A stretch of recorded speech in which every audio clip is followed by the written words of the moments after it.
Queda entonces con ustedes para introducir a este panel titulado La misión de las cadenas de productos para el desarrollo de sistemas de producción sustentables, Carolina Bondolich. Carolina, adelante, por favor. Bueno, buen día. No quiero desarrollar demasiado temas porque quiero que tengan tiempo los disertantes y además queremos que en este panel de 2 horas quede lugar para preguntas y debates para que sea realmente productivo. Así que bueno, cada uno de los presidentes de las cadenas va a hacer una presentación de 20 minutos. Vamos a tratar de cumplir con los tiempos, por lo que decía anteriormente de las preguntas. Así que bueno, invito a Rodolfo Rossi de Axoja a iniciar.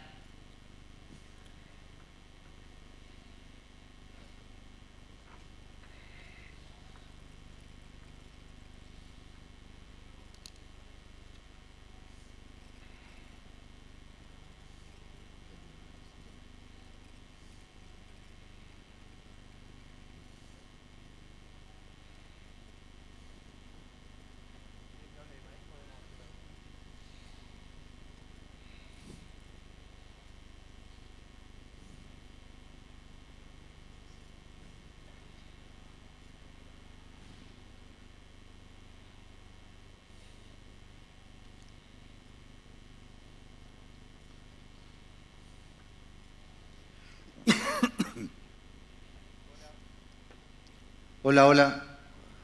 Buenos días. Gracias a Presid por la invitación. Y bueno, esperamos que este panel de las 4 cadenas cumple los objetivos de la organización, de hacer un enfoque sobre lo que es la cadena, las distintas cadenas y también sobre el impacto que podemos producir en lo ambiental y social, por supuesto, de manera positiva. Brevemente, la Asociación de la Cadena de la Soja, Axoja, es una cadena donde los socios plenarios son entidades.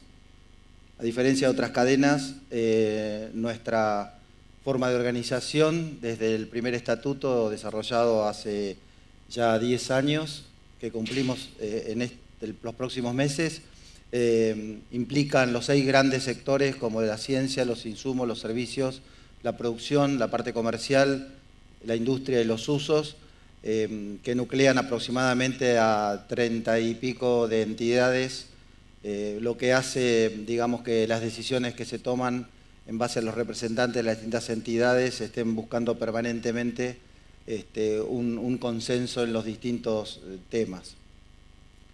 Estamos ante una nueva era que ya empezó hace más de 20 años, donde bueno, los cultivos oleaginosos pasaron a ser prácticamente los más importantes en cuanto al crecimiento, con una tasa de aproximadamente un 4 al 5% anual, y donde la superficie tuvo un aumento multiplicador de un 50% en los distintos cultivos oleaginosos.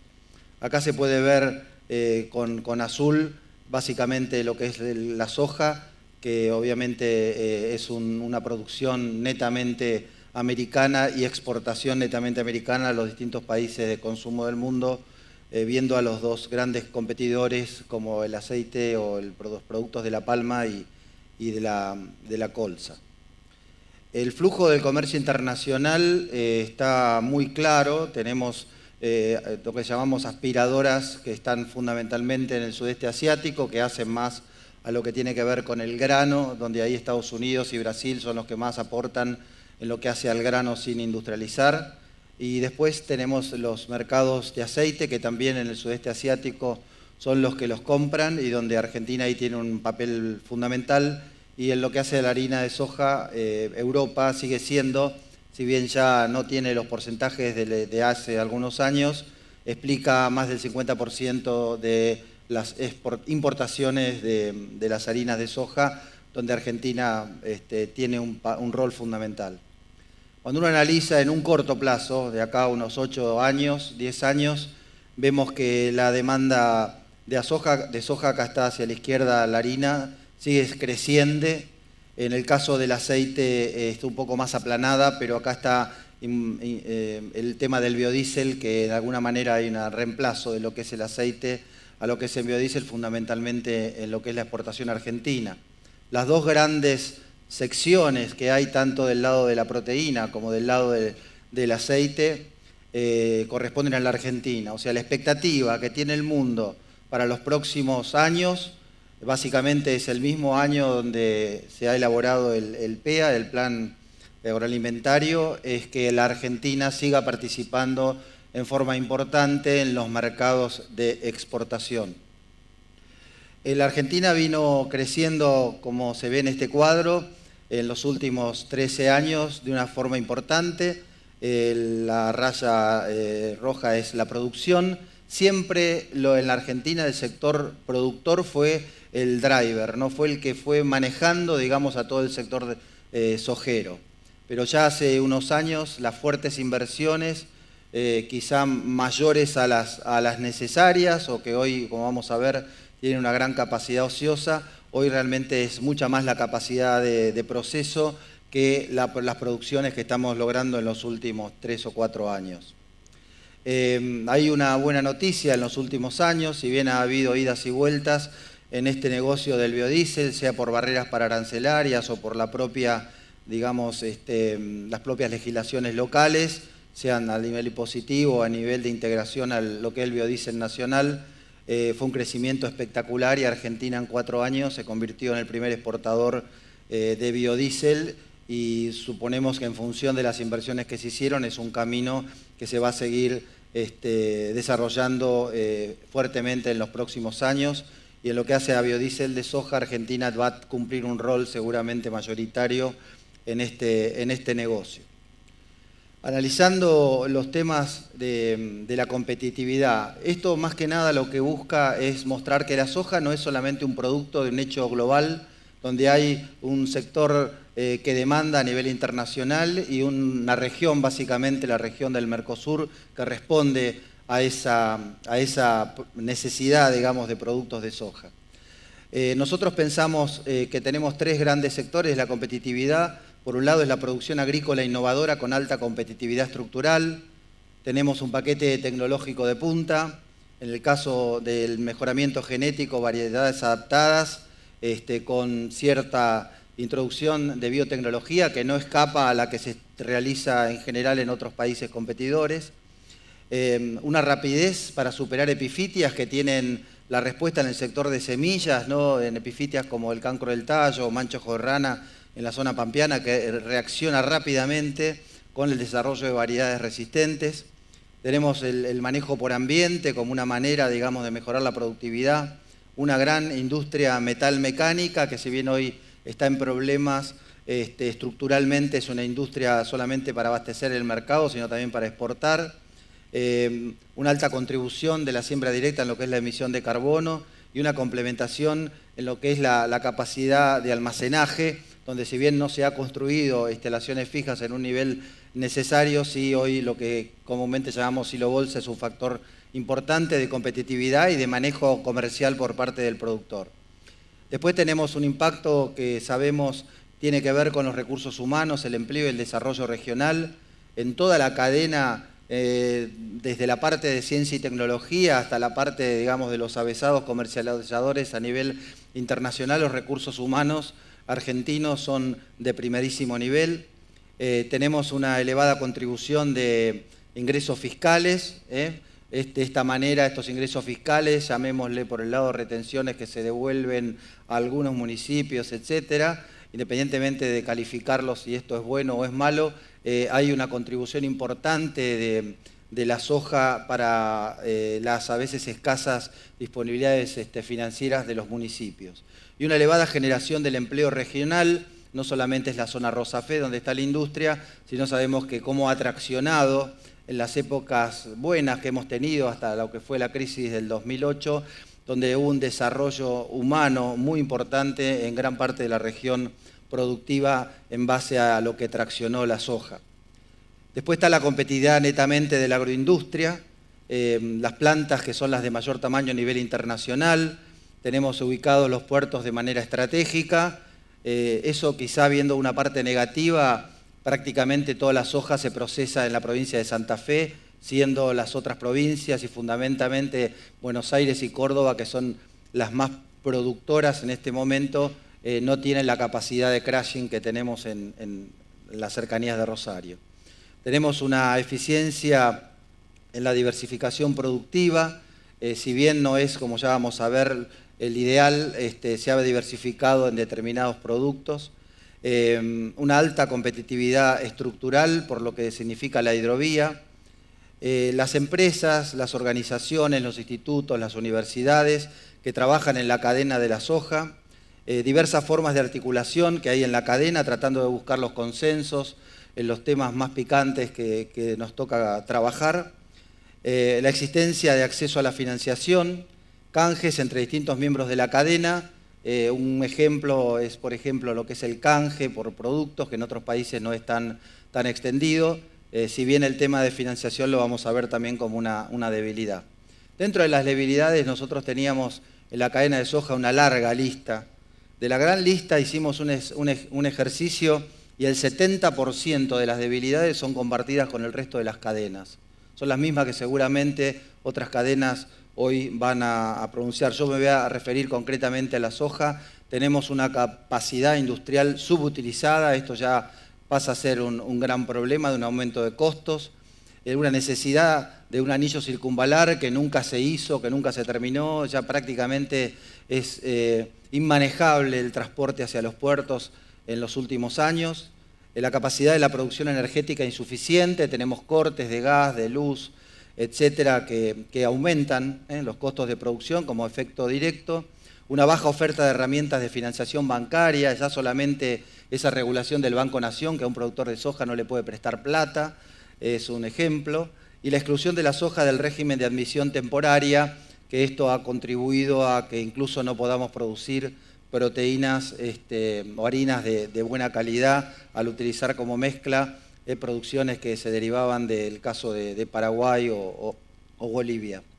Estamos ante un tema de bajo nivel de Profat y dentro de eso que es Profat, el nivel de proteína que ya es de público conocimiento y al cual le hemos dedicado varias reuniones en los últimos tiempos.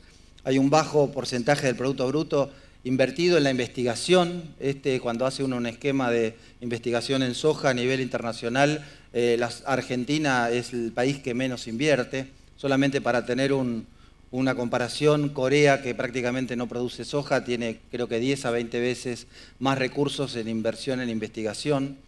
El tema de la demonización, llamémosle así, de la soja y del sistema productivo, porque bueno, hoy la soja es una excusa, como en otros momentos han sido otros temas relacionados con el agronegocio. La necesidad de actualizar la ley de protección intelectual en semillas, que sigue siendo una mochila muy pesada que la cadena de soja argentina está teniendo y esperemos que pronto encontremos una solución. Tenemos grandes oportunidades, seguimos con grandes oportunidades, ni hablar del aumento del consumo de la proteína que sigue en una tasa de 6, un 7%. Solamente viendo China, hoy importa 60 millones de toneladas, en el 2020, que está a la vuelta de la esquina, va a importar 100 o 110 millones de toneladas. Y todo tiene que ver con un aumento del poder adquisitivo general a nivel global y también del fenómeno de la urbanización que hace que el consumo vaya hacia productos más especializados que necesitan de la proteína vegetal. La generación creciente del valor agregado en la producción, esto es un tema importante. Como siempre decimos, ser los campeones del mundo en la exportación de harina o los campeones del mundo en la exportación de aceites, realmente a veces nos debería dar vergüenza. Nosotros deberíamos tener una fuerte integración de un consumo interno, que sabemos que no depende solamente de la cadena de la soja, sino de una situación general que después podemos discutir, donde se frena lo que es el consumo interno, que a veces no debería ser demasiado significativo, y poder darle una creación de valor mayor, ergo producción de carne. Todos los países que conocemos alrededor de la Argentina, ni hablar de Uruguay, ni hablar, siendo un país chico o un país grande como Brasil, la soja ha crecido y han crecido todos los demás cultivos, todas las producciones y todas las exportaciones de distintos productos cárnicos. Y estamos ante una, como dice acá, una de las mayores tasas de crecimiento mundial, que hasta hoy no se avisora que esto vaya a dejar de ser así. O sea, un mundo va a seguir demandando. Tenemos un papel importante en lo que tiene que ver con los índices internacionales de nutrición, porque tenemos la oferta directa de la proteína vegetal y obviamente indirecta del animal. Tenemos una demanda sostenida de harinas vegetales en lo que son otras producciones alternativas, como el caso de la piscicultura, un tema que en la Argentina de alguna manera nos va a caer la ficha y vamos a tener seguramente un lugar muy competitivo, vamos a hacer uso de nuestros recursos para producirlo. Y un aumento de la demanda de biocombustibles, donde bien si, como explicábamos recién, hay un consumo a nivel internacional y un país que produce como la Argentina, hay una oportunidad también interna de reemplazar un gasoil caro, subsidiado, o que pagamos todos por el uso de un biodiesel más barato. Y dentro de las amenazas, básicamente la degradación y pérdida de la capacidad de los suelos, el tema de la no rotación, nos hacemos cargo de la parte en la que nos corresponde, a la cadena de la soja. Siempre somos mirados como la causa, pero muchas veces la causa hay que encontrarla en otros lugares. Hemos perdido competitividad a nivel internacional en lo que hace a políticas fiscales y de comercio exterior, que básicamente nos incrementan los costos, nos hace más ineficientes. El riesgo de primarizar la exportación, los temas de barrera pararancelarias que siguen manejando el comercio internacional, la pérdida de mercados por no certificación de sustentabilidad, como el caso de biodiesel, que de alguna manera se está subsanando, y temas generales. Voy a relatar algunas líneas de acción del impacto social y ambiental en temas concretos en los que estamos trabajando. Nos estamos haciendo cargo junto con otras entidades del tema de las buenas prácticas en lo que hace a los productos fitosanitarios. Estamos trabajando con las entidades también en los proyectos de ley de fitosanitarios. Estamos trabajando también en el seguimiento del tema de manejo responsable de envases, que aparentemente se está avanzando fuerte y podría tener una sanción rápida. A la cadena de la soja, a las cadenas nos interesa ir solucionando este tipo de problemas, que es donde más debilidad tenemos a nivel social, y estamos trabajando también en lo que es las aplicaciones periurbanas. Es un trabajo que se viene haciendo en colaboración con el Ministerio y otras entidades en los proyectos de emisiones de óxido nitroso en el cultivo de soja. Hemos trabajado ya desde hace 2 años, más de 2 años, en el relevamiento de los contenidos educativos agropecuarios en los manuales escolares de educación primaria y hemos generado información para que las editoriales lo vayan incorporando. No nos quedamos ahí, sino que acá está la lista de las distintas editoriales con las que estamos trabajando. No solamente nos han aceptado las propuestas, sino que también hemos tenido la posibilidad de invitarlos a ver el complejo agroindustrial, que a veces no se lo conoce y de la manera así de complejo, ¿no? Como toda la parte, digamos, del negocio agroindustrial, la parte de la comercialización, las bolsas, la visita a los campos alrededor de la ciudad de Rosario. Esta es una etapa que ya ahora se va a volver a repetir. Estamos elaborando, ya está terminado, un glosario técnico y un banco de imágenes, donde básicamente va a ser una herramienta de consulta, donde incluso a nivel de escuelas o a nivel de instituciones uno puede captar una idea, ver la descripción y ver una foto acompañante para utilizarlo con un uso que sea necesario. Sobre los nuevos usos estamos trabajando fuertemente. Hoy tenemos un trabajo de promoción de la actividad de los nuevos usos. Es un tema como que nunca lo terminamos de redondear, pero estamos trabajando, hemos avanzado también en las distintas líneas de financiación para estos proyectos. Estamos trabajando con el Ministerio de Agricultura, Ciencia y Técnica, con el PROSAP y universidades, y lo concreto es que estamos lanzando en los próximos meses un concurso de proyectos básicamente para un desarrollo de pymes en productos que tienen que ver con derivados de la soja. En los temas de nutrición, relaciones que hemos tenido con FAO relacionadas con la seguridad alimentaria, y estamos con una fuerte presencia en la mesa de diálogo de la agricultura familiar, donde básicamente el objetivo es la paz social en el conflicto agrario y luego el desarrollo sustentable de la agricultura familiar, y no queremos excluir a la soja de un buen desarrollo de la agricultura familiar, no solamente la soja que hoy estamos de alguna manera produciendo, sino sojas específicas para determinados desarrollos alimentarios. Bueno, hoy es masiva de alguna manera la presencia de productos en los supermercados, cada vez esto está aumentando más. Esta es una foto que muestra un relevamiento que hemos hecho en los supermercados de Rosario, que se acaba de actualizar hace un mes con la Universidad de Nutrición, donde básicamente se encontraron 1000 productos que contenían soja, básicamente derivados de lecitina de soja, de proteína vegetal en distintas fases, digamos, de lo que son distintos alimentos, varios con aceite vegetal y también en lo que es el grano directo. Hicimos una encuesta y el 80% de los productos envasados en un supermercado de primera línea de Rosario contenía algo de soja, y en el Marbete solamente el 6% de ese 80% decía que tenía algún producto de soja, cosa que en otros países abunda, porque aparte es obligatorio poner todo lo que tiene un alimento. El tema de la salud, la promoción de la soja salud, que ya viene desde otras entidades como Sadeso y etcétera, por los beneficios a nivel cardiovascular y en algunos tipos de cáncer. Lo más reciente, la oleoquímica, en un evento que hicimos hace poco, funcionarios de alto nivel de la FOR muestran de qué manera hoy se está integrando el aceite de soja en lo que es la fabricación de polioles para de alguna manera tener menor impacto ambiental respecto de lo que se viene usando como que es producto del petróleo. Los nuevos lubricantes, hay un campo enorme. Ayer estábamos hablando con este tema de vaca muerta, de la necesidad probablemente de aceites derivados de la soja para determinados procesos en lo que es la exploración. Bueno, ya para terminar, esta no es la foto que más nos gusta ver, pero concretamente la parte de la izquierda es la imagen de los 60, 70 y 80 y que muchas entidades hoy piensan, ambientalistas fundamentalmente, que persiste. Lo concreto es que hoy desde los 90 tenemos la presencia de APRESID, de la buena práctica, que se está llevando adelante para conservar el recurso suelo y para aumentar los factores de productividad, o sea, para producir más con menos y con menos uso de la tierra.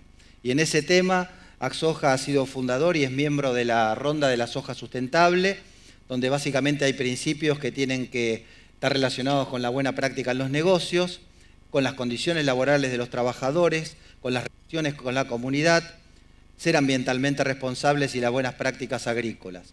Y la otra entidad, que también somos parte, como también APRESID, el ISGA, la International Soybean Grower Association, cada vez con más acción a nivel internacional, que también tiene unos principios que hace al manejo sustentable del suelo, al uso sustentable del agua, sustentables prácticas agrícolas, mejoramiento de las prácticas comerciales y adopción sustentable de prácticas ambientales, que ustedes pueden encontrar en la página de ISGA en varios idiomas, la traducción, digamos, en varios idiomas de lo que es el manual de buena práctica desarrollado con ISGA. Con ISGA se han hecho misiones concretas en defensa de, por ejemplo, la aceleración de la aprobación de transgénicos, tanto en China como en Europa. Hemos ido a discutir también temas de barreras arancelarias, en el caso de la India por el aceite. Es una entidad que básicamente está formada por los países productores de soja, Estados Unidos, Brasil, Paraguay, Uruguay, Argentina, y son las entidades básicamente de los productores y en los casos que hay entidades de cadena o entidades macro que reúnen a la cadena de cada país. Bueno, muchísimas gracias.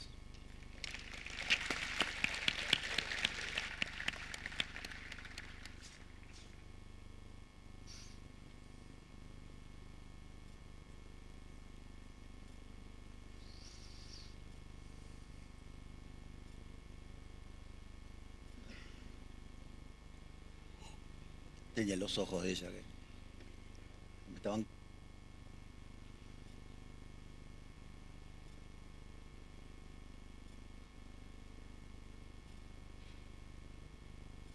Bueno, como todos sabrán, esta campaña que pasó de Girasol no fue de las más felices en cuanto a área y en cuanto a producción.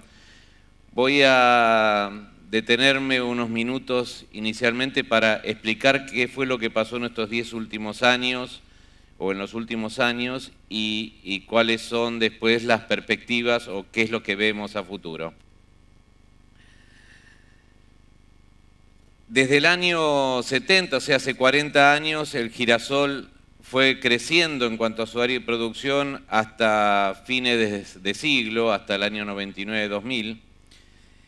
Y a partir de ahí, por un efecto de sobreproducción de aceites y por el ingreso de aceite de palma y de soja fundamentalmente, esa producción, esa intención de siembra y el precio de este producto fue cayendo, estabilizándose más o menos en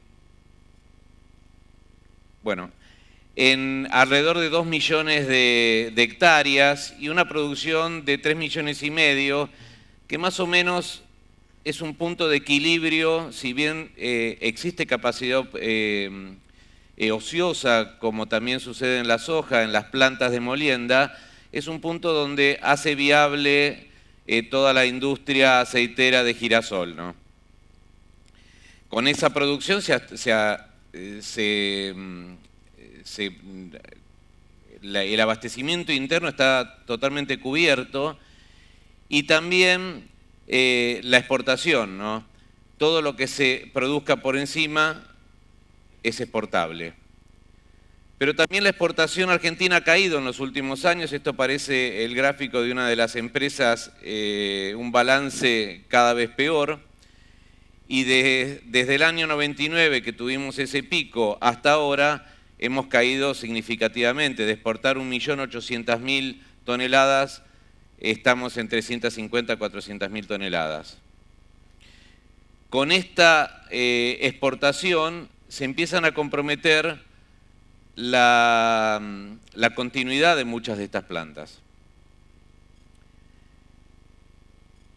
Desde el año 70, el girasol, que tenía una presencia, como ven en el gráfico de la izquierda, en toda lo que es la provincia de Buenos Aires, Córdoba, Santa Fe, La Pampa, se ha ido desplazando y la soja fue tomando protagonismo para tener en la última década este desplazamiento hacia zonas más marginales, con excepción del sudeste de Buenos Aires, que es la zona más agroclimáticamente apta para el cultivo, hacia el norte, hacia Chaco, Santa Fe y La Pampa, sudoeste de Buenos Aires y sudeste de Buenos Aires. Esto también acompaña la caída de nuestra exportación. Ese lugar que antes teníamos como principal exportador y productor de girasol lo ha ido ocupando Ucrania y Rusia. Y como ven ahí, la parte amarilla fue el crecimiento de Ucrania, que es el que concentra más del 50%, casi el 60% del comercio internacional de aceite de girasol.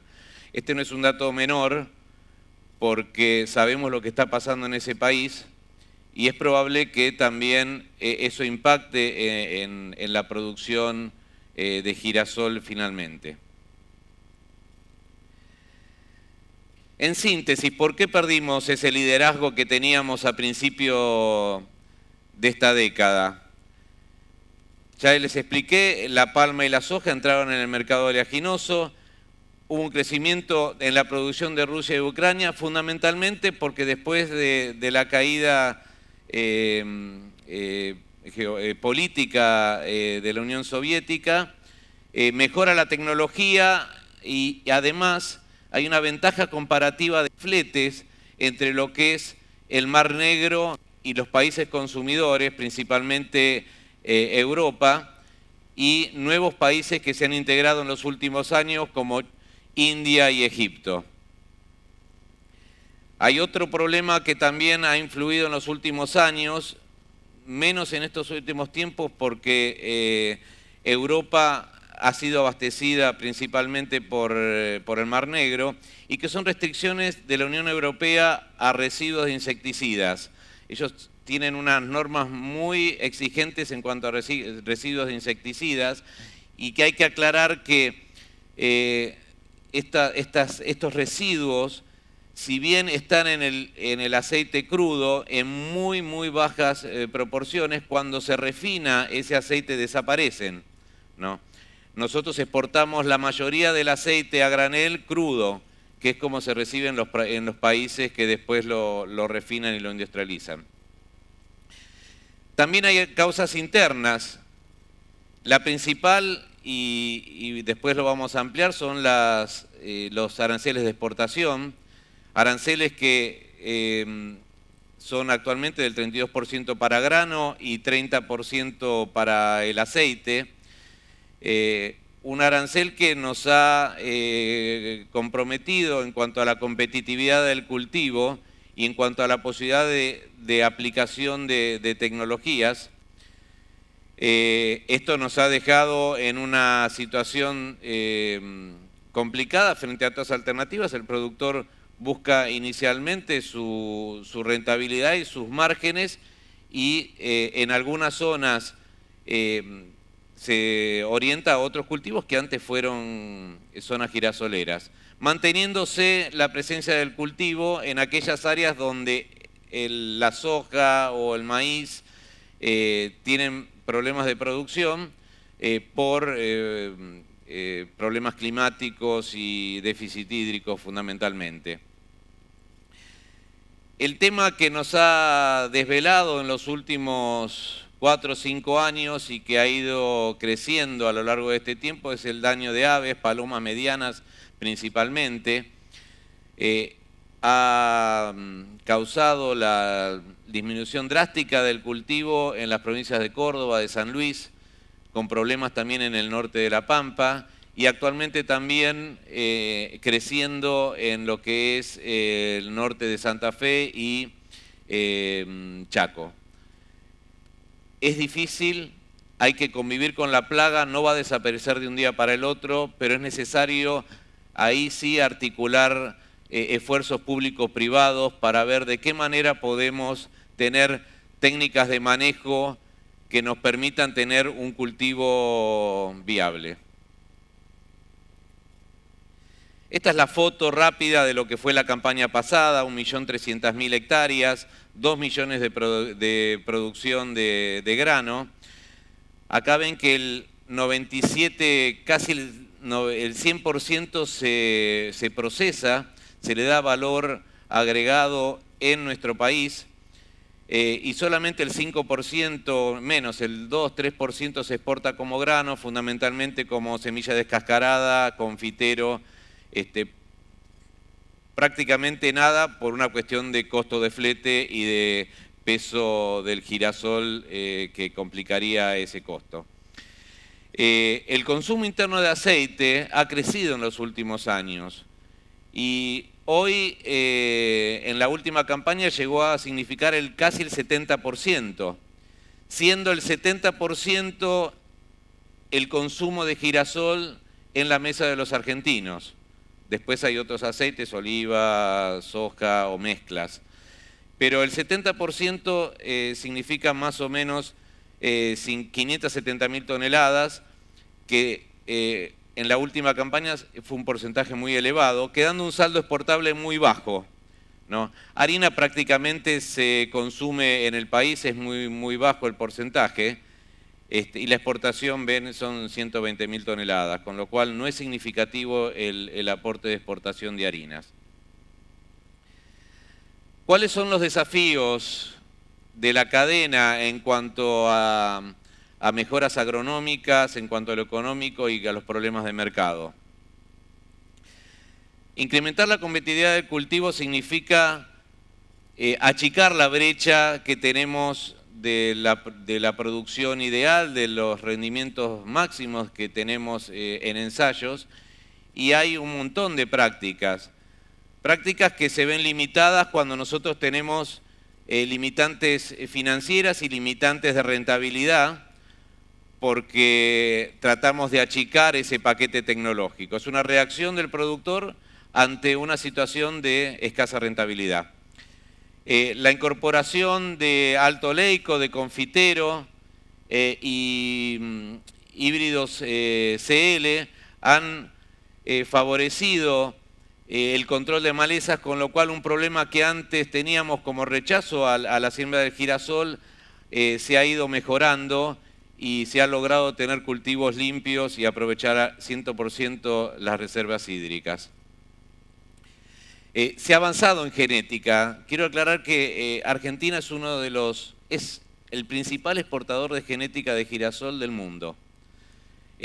Nosotros producimos genética que después se utiliza en Ucrania, en Rusia, con lo cual los avances genéticos han sido muy importantes en los últimos años.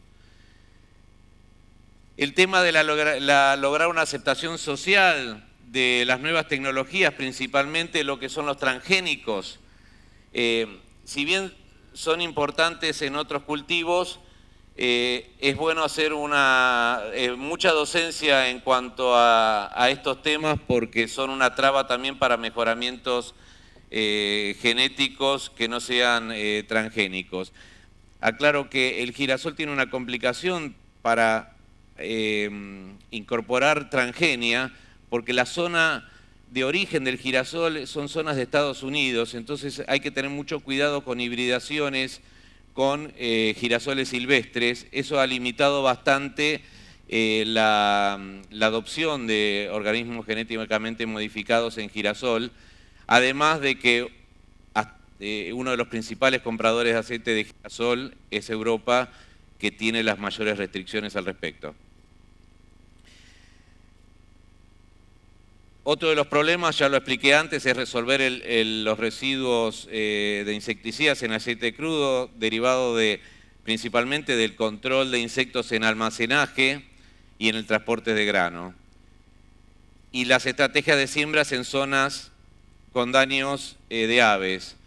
El otro problema que también es de difícil solución y ante superficies de cultivo cada vez menores y de producción menores, es tener un mercado de girasol que pueda tener forward, que puedan tener mercados a término.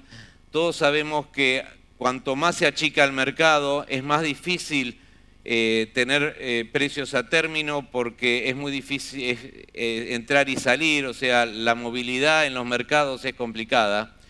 Y este es un problema que ante la baja movimiento en algunos puertos, las cámaras se les dificulta mucho establecer los valores, ¿no?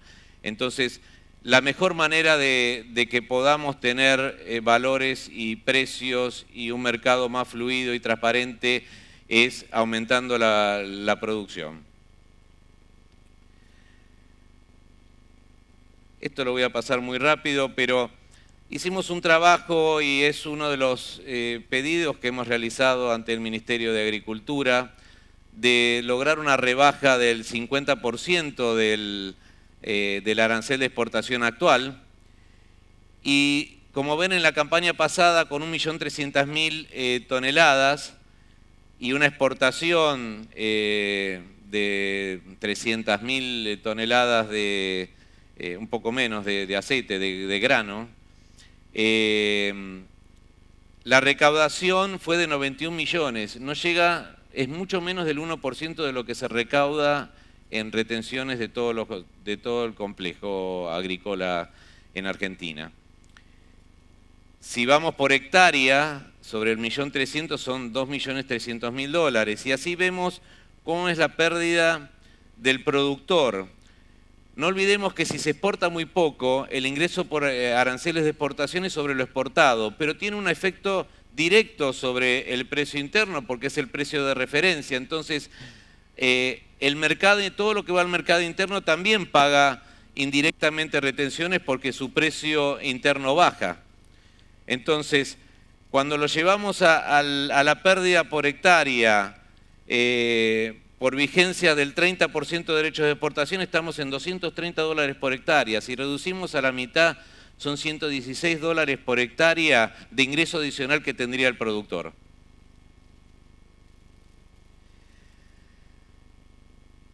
En el marco de este congreso de la búsqueda de la sustentabilidad, hay varios puntos que nos parecen en Asagir significativos. Una es la rotación de cultivos. Esto tiene que ver mucho con la rentabilidad y con la competitividad de los cultivos en las distintas zonas. no es deseable el monocultivo de ninguno de los granos, de los cultivos.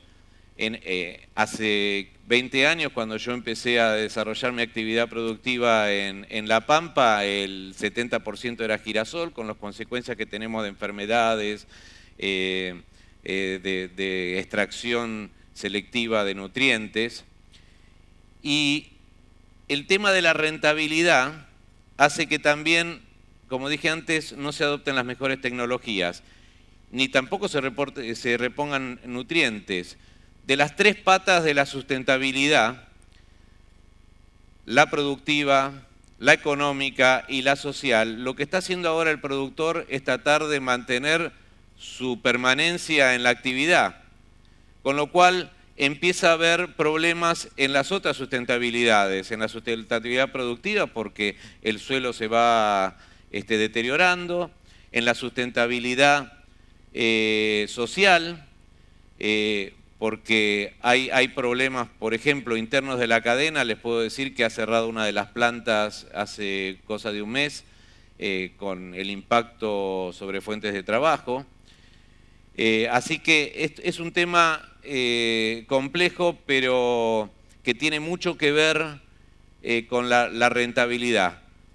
Y una modificación de la cantidad de la carga impositiva, que no solamente son retenciones, sino que son otra serie de impuestos que gravan al sector, realmente no colaboran para nada con la búsqueda de esta sustentabilidad.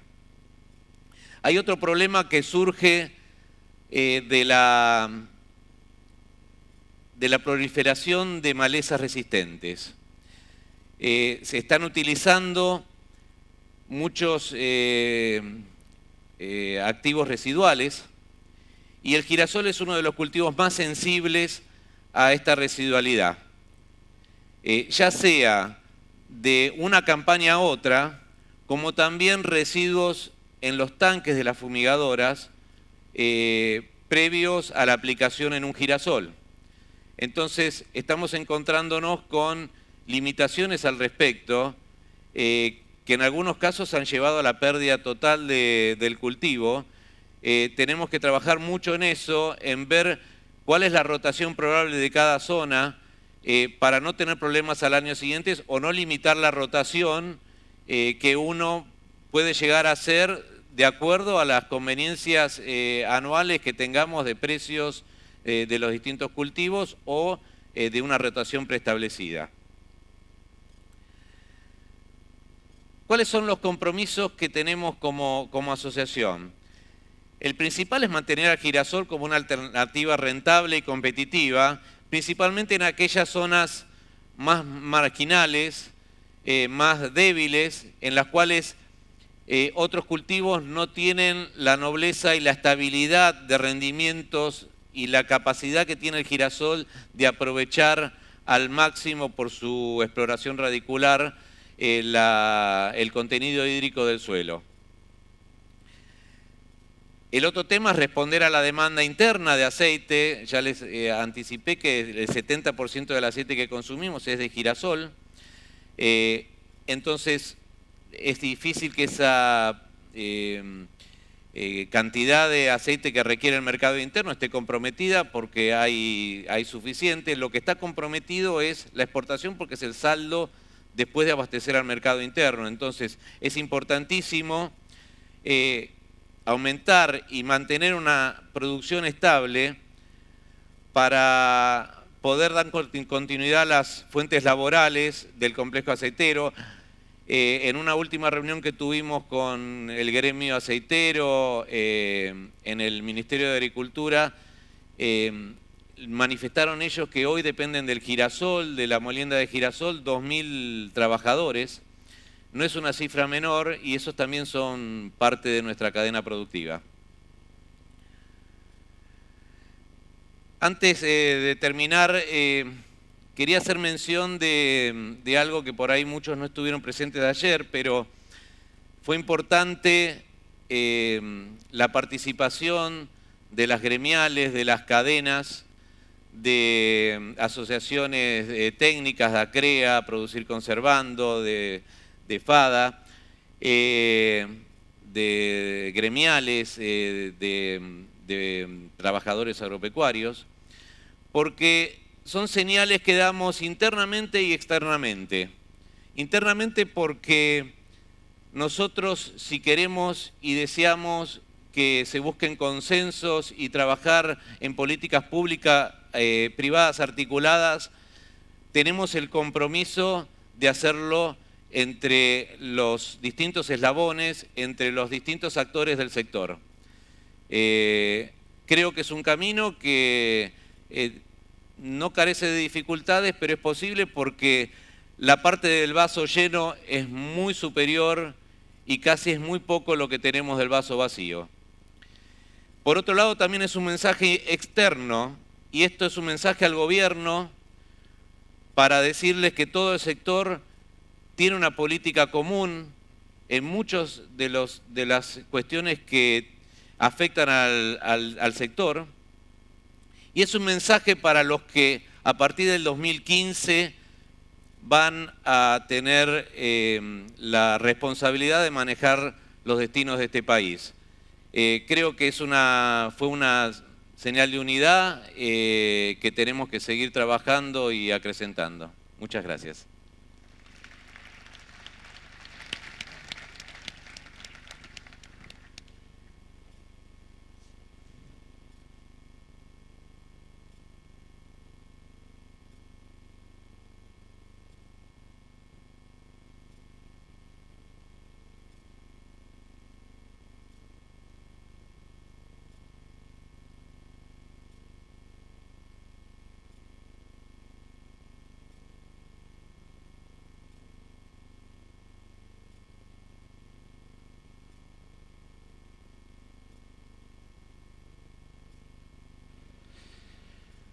Buenos días. Bueno, yo soy Matías Ferricio, presidente de Argentrigo. Argentrigo como institución tiene una vida razonablemente corta. En todo caso, tal vez vendría una reflexión de por qué tan corta, cuando la antigüedad del cultivo del trigo tiene más de 2000 años. Pero la realidad es que hace 10 años aprendimos, los distintos integrantes, a de alguna manera articularnos, y esto en primera instancia tuvo la iniciativa de David Hughes como primer presidente, Santiago Labourd lo secundó, y en definitiva se fueron incorporando distintos eslabones, donde está la producción con ACREA y APRESID, está la industria con FAIM, que tiene más de 210 molinos a todo lo largo y ancho del país, y a su vez tiene a Piminra dentro de lo que es FAIM, que son los pequeños molinos, medianos a pequeños molinos. Después, como representante, tenemos a la exportación, la Bolsa de Bahía Blanca, Rosario, que acá es local, Buenos Aires y Córdoba, la Cámara Arbitral de Buenos Aires, la Cámara de Acopios. Eso hace que en conjunto la cadena en sí pueda trabajar los temas pasando el filtro y ópticas de distintos intereses, con lo cual lo que hace es validar los consensos logrados. El último documento sacado así público es el mensaje de las 4 cadenas, que no solo es dentro de trigo, sino de las otras 4 cadenas, y ahí hay un montón de coincidencias que nos dan luz en lo que entendemos nosotros debieran ser las líneas a trabajar y las limitantes en el hoy a solucionar. Esos 10 años de historia lo vemos como una historia corta, sobre todo comparándola con esos 2000 años de historia, y en términos personales a mí se me ocurre compararlo con lo que es la adolescencia de una persona, ¿no? Concretamente yo tengo una hija que acaba de cumplir 14 años y me asusta verla crecer. Bueno, un poco así es como nos estamos imaginando nosotros las acciones a tomar a futuro.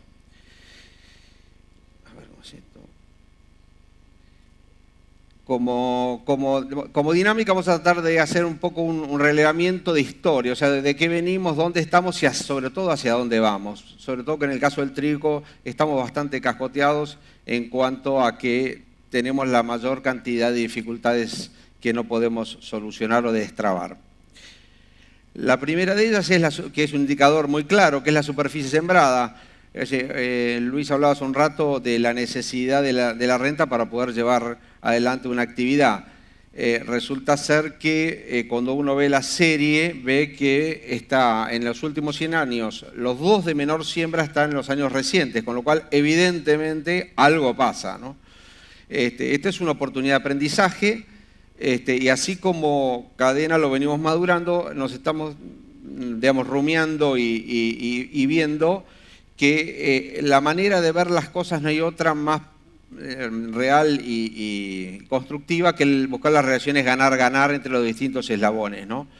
Y lo que vemos que justamente en ese último plazo eso dejó de estar, en base a un mercado que está intervenido, que tiene ROEs para exportar y bueno, hay exportadoras que compran forward o compraban porque no estaban operando, adelantaban un derecho, después lo recuperaban. Eso hace, todas esas intervenciones hacen a un no funcionamiento transparente de los mercados. Y en los últimos 10 años tenemos un delta de $40 por tonelada entre lo que cobró el productor, que es el primer eslabón, y lo que era el valor que debería haber cobrado. Con lo cual, la consecuencia directa es reducir la siembra y buscar otro cultivo donde eso lo tenga menos agresivo, ¿no? Digamos, ¿no? Esto es todo un tema negativo desde el punto de vista de sustentabilidad y demás. Pero la realidad es que lo que pasó fue eso, ¿no? Cuando uno se ubica que realmente hoy estamos en los niveles más bajos, en términos futbolísticos nos hacemos acordar a todos los que hemos conocido el descenso. Yo soy de River y he sufrido lo que es ir a la B.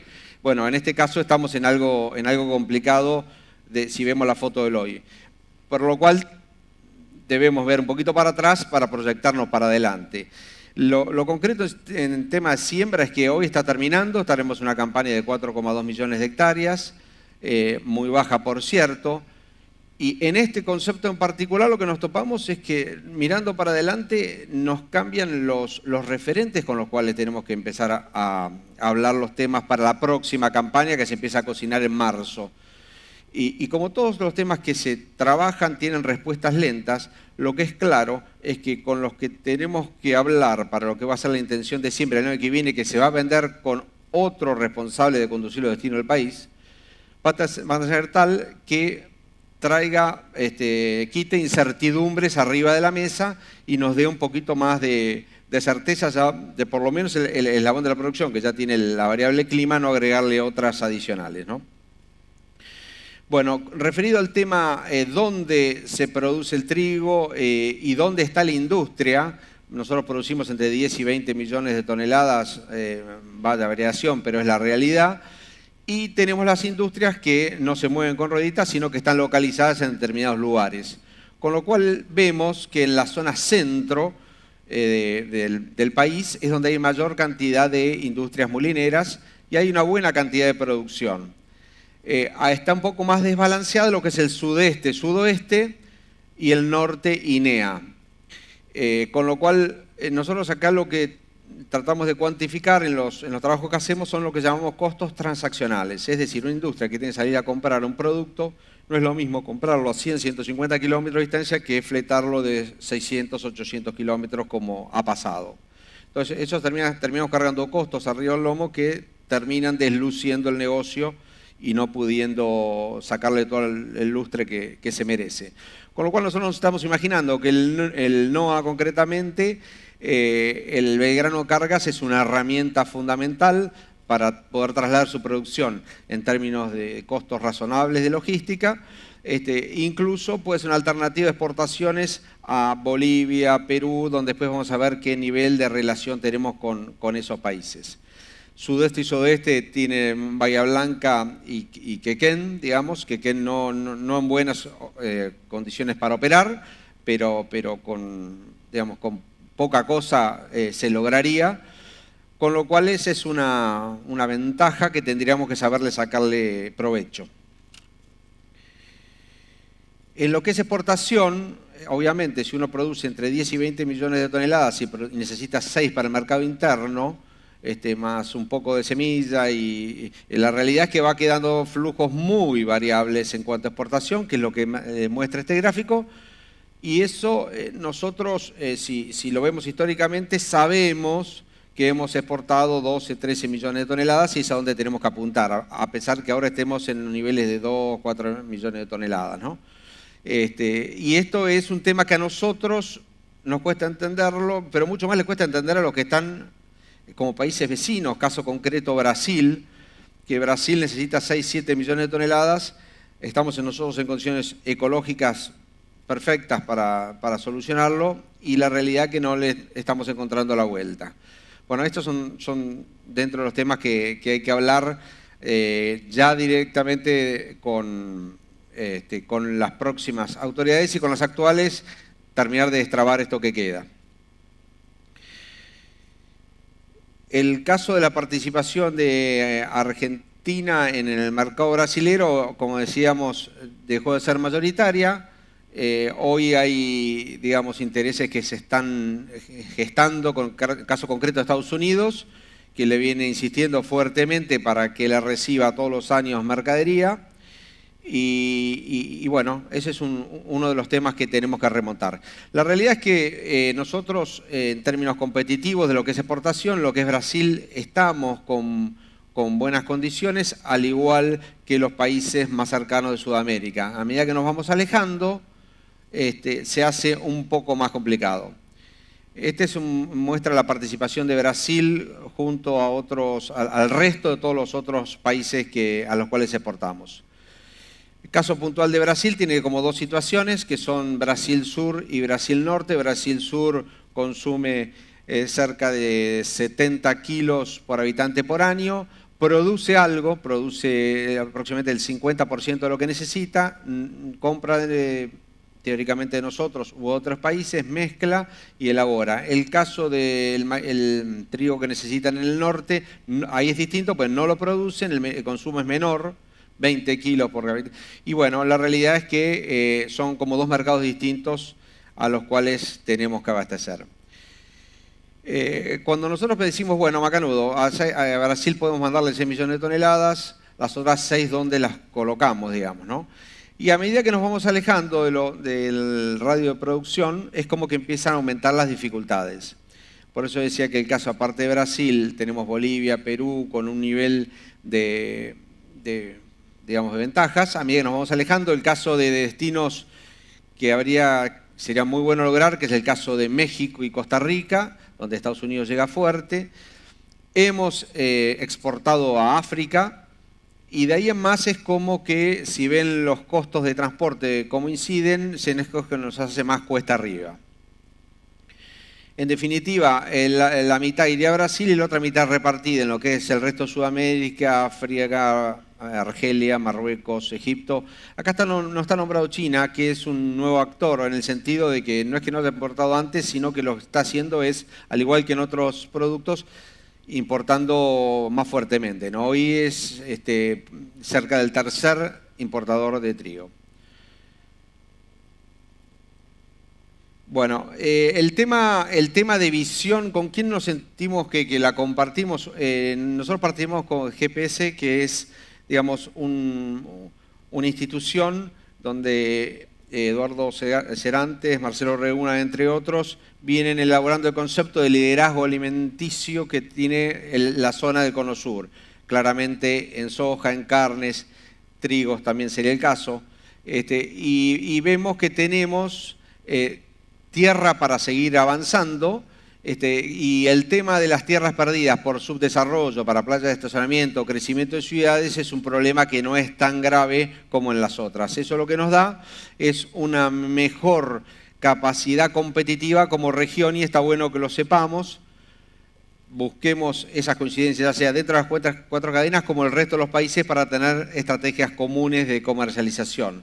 Por lo menos, hablando con la Embajada de Brasil, ellos lo veían como un desafío para el caso de la soja. Ahora vamos a ver un poquito al cómo, digamos, ¿no? ¿Cómo lograr todo esto? Nosotros vemos que el trigo, desde lo agronómico, es incuestionable el espacio que ocupa.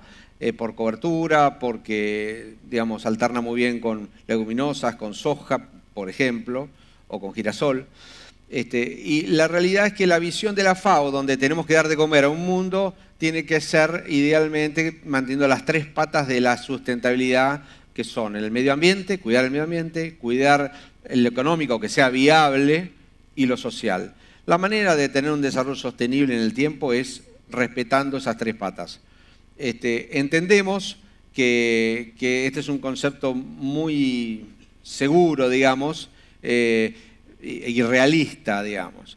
La realidad es que se están trabajando un montón en este sentido, en el sentido de lo que hace la siembra directa hoy con 30 millones de hectáreas en la Argentina, es un aporte fuerte al tema de la sustentabilidad.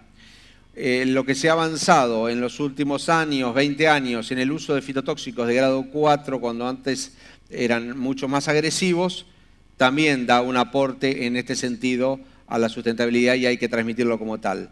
Y por último, un trabajo que hizo ACREA, que entendemos que echa mucha luz, y es, digamos, poniendo todas las variables juntas, uno ve en una hectárea producida las cantidades de herbicidas usados o insecticidas, la clase de fitotoxicidad que tiene que ha bajado, las dosis que han bajado, la producción que ha subido, nos encontramos con en los últimos 20 años tenemos 75 veces menos residuos en grano de estos productos aplicados.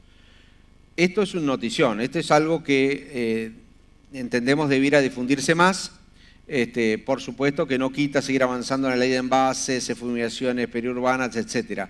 Pero la realidad que entendemos que en un mundo que tiene que producir alimentos, que tiene que producir otros rubros, si el resto de las actividades no agropecuarias produjeran alimentos 75 veces más limpios, estaríamos en el buen camino, con lo cual los invitamos a que eso pase, ¿no? Nosotros lo que hacemos, digamos, venimos trabajando con el IPSIS, que es un estudio económico que nos da un poquito la cuantificación del valor agregado del trigo, para lo cual vemos tres fotos, digamos. La actual, que es baja, muy pobre por los temas antes descriptos, digamos, que aporta 2.800 millones de dólares, digamos, ¿no? Y nos traducimos a un escenario rápidamente lograble, del orden de pasar de 11 millones a 15 millones de producción, y uno más alto de los 20 millones de toneladas de producción. Y lo que vemos y lo que tratamos de buscar y estamos trabajando es en tener 2/3 indicadores por eslabón que nos digan cómo están andando a medida que vamos mejorando. La idea de esto es un avance frontal, el ganar-ganar que decíamos. No sirve si yo gano a expensas de que otro pierda, porque vimos lo que pasa, la caída de pérdida de superficie es eso. Entonces, para no caer en eso, tener en el tablero de comando indicadores que nos vayan alertando de situaciones. Entonces estamos construyendo un trabajo que se va a publicar en breve con estas herramientas, 2/3 indicadores por eslabón, para poder avanzar frontalmente de manera sana y buscando siempre el ganar-ganar. Bueno, algunos números de valor agregado de la industria, otros 830 millones de dólares. El tema de derechos a la exportación, que está aportando 320 millones de dólares, una nada en términos de contribución, digamos. No solo no debieran estar, sino que no aportan contribución. 2 horas de recaudación de la FIP. Si toda la FIP trabajara 2 horas, esas 2 horas en los 12.000 horas del año que trabajan, recaudan lo que recaudan en términos de este derecho, mal llamado derecho porque no lo es tal, y lo creemos que es sumamente negativo. En concepto de otros impuestos, con la foto actual recauda 540 millones de dólares, 600.000 toneladas de fertilizantes, una facturación de agroquímico de 176 millones y 480 millones de toneladas de semilla. Ahora bien, cuando nosotros empezamos a ver el lugar al cual decíamos siempre que queríamos saber con una mecánica de película, de dónde venimos, dónde estamos y sobre todo hacia dónde vamos, a dónde tenemos claro que tenemos que llegar por nosotros, nuestros hijos y nietos, por el país y demás, a esa visión de las 6 millones de hectáreas. La sustentabilidad contenta va a estar. Y eso tiene un impacto en los distintos eslabones. Fertilizantes pasa a mover 1 millón de toneladas, prácticamente 700 millones de dólares. En semillas 770 millones de toneladas. En lo que es fitosanitarios 278. Es el concepto que vemos atrás de esto y vemos como solución, y si queremos transmitirlo en todas las reuniones que hemos tenido con los ministerios, le transmitimos este concepto. Señores, hay que agrandar la torta. La única manera de salir de este círculo vicioso, de hacer aportes mayores, es agrandando la torta de producción, para lo cual hay que cambiar algunas reglas de juego. Lo que decíamos de los derechos de exportación, con solamente subir a esos 15 millones y pico de toneladas de trigo, ya lo que se recauda en otros impuestos supera la foto actual en un 10%. Con lo cual, ahí ya se elimina ese temor, si dejo de percibir retenciones. Hasta incluso habría que considerar, si no justifica, decir, mire, el primer año, hasta que le demuestre que esto pasa, que se han pagado cuenta de ganancias. Pero la realidad es que eso, junto con la libertad de comercio y sin la arbitrariedad de los ROEs, que es un espantapájaro desde el punto de vista de resultados, hay que removerlo. Entonces, bueno, a esa película es que los invitamos a un poco imaginarnos. Acá lo que vemos es los indicadores de los distintos eslabones, que vemos que ganan todos, ganan mucho, gana el país y sobre todo nuestros hijos agradecidos. Algo tan básico y tan simple como que la fortaleza de la cadena la da el eslabón más débil. La realidad es que el hilo se corta a lo más débil, es así, digamos, ¿no? Y si nosotros no entendemos que hoy, si la producción no tiene una ecuación de renta para poder producir, no la va a producir. Por ende, toda la cadena va a estar debilitado en función de ese eslabón más débil. Por último, ya que venimos del Mundial, hace un mes, que parece una eternidad, se murió Alfredo Di Stéfano, que fue un futbolista de aquellos, y con una gran humildad, él decía que ningún jugador es tan bueno como todo el equipo junto. Y nosotros lo que queremos es eso, avanzar con todos los eslabones juntos y todo el equipo unido. Así que bueno, en eso estamos, dentro de la cadena, por fuera de la cadena con las otras 4 entidades, y creo que es una regla de juego que tenemos que aprender como sociedad a transitar. La unidad y los consensos. Culturalmente son desafíos fuertes cuando somos tan individualistas, pero entendemos que la solución pasa por ahí. Muchas gracias. Ahí está.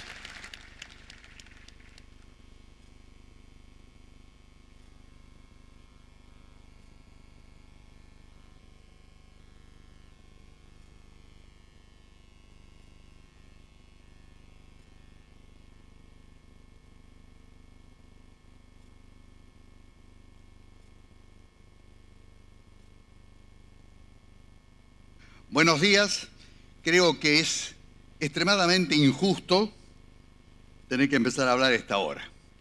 Hay una competencia tremendamente desleal entre las minifaldas de las promotoras y el jugo gástrico que a todos nos está presionando ya. Así que espero que cuando termine esta charla, por lo menos mis amigos, a quienes los tengo ahí, estén presentes. Yo represento a la cadena del maíz y del sorgo argentino, una entidad que tiene 10 años y un elevado grado de representatividad. No digo que es el 100%, tenemos un 90%. Hay un sector que está entre las asignaturas pendientes que yo personalmente me he impuesto, que es el sector de los porcinos, al cual no hemos podido integrar. Ni siquiera hemos podido recibir una bondiolita de ese sector.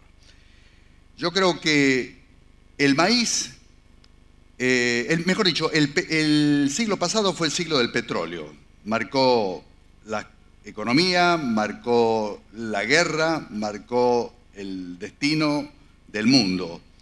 Pero es un producto no renovable, contaminante, que contribuye altamente al recalentamiento global y a la presencia de gases de efecto invernadero.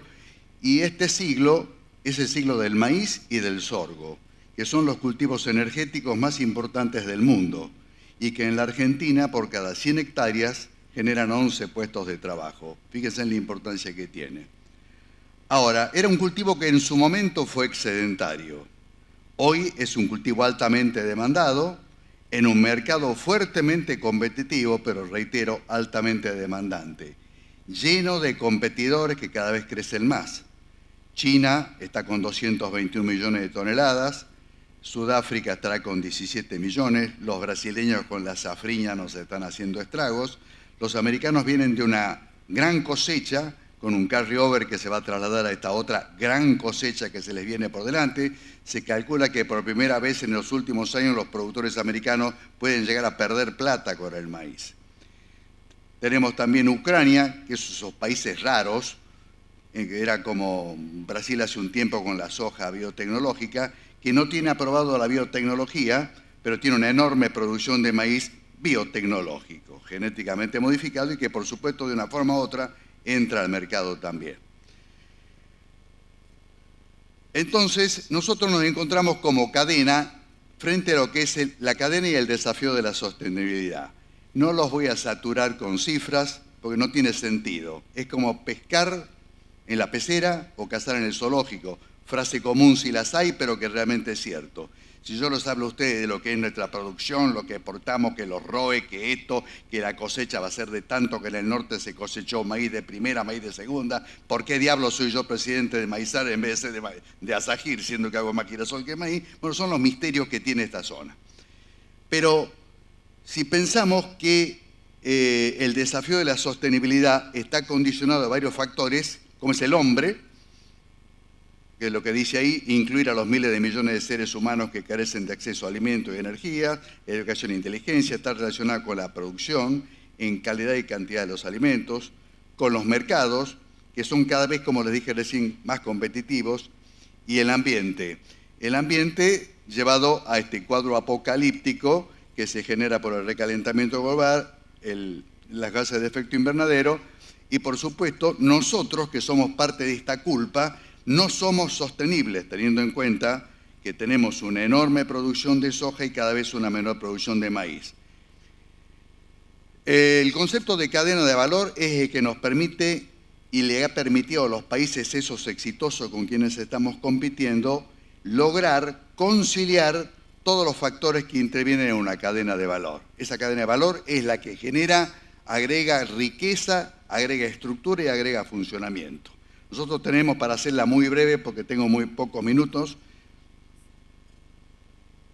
Gracias, Dayana.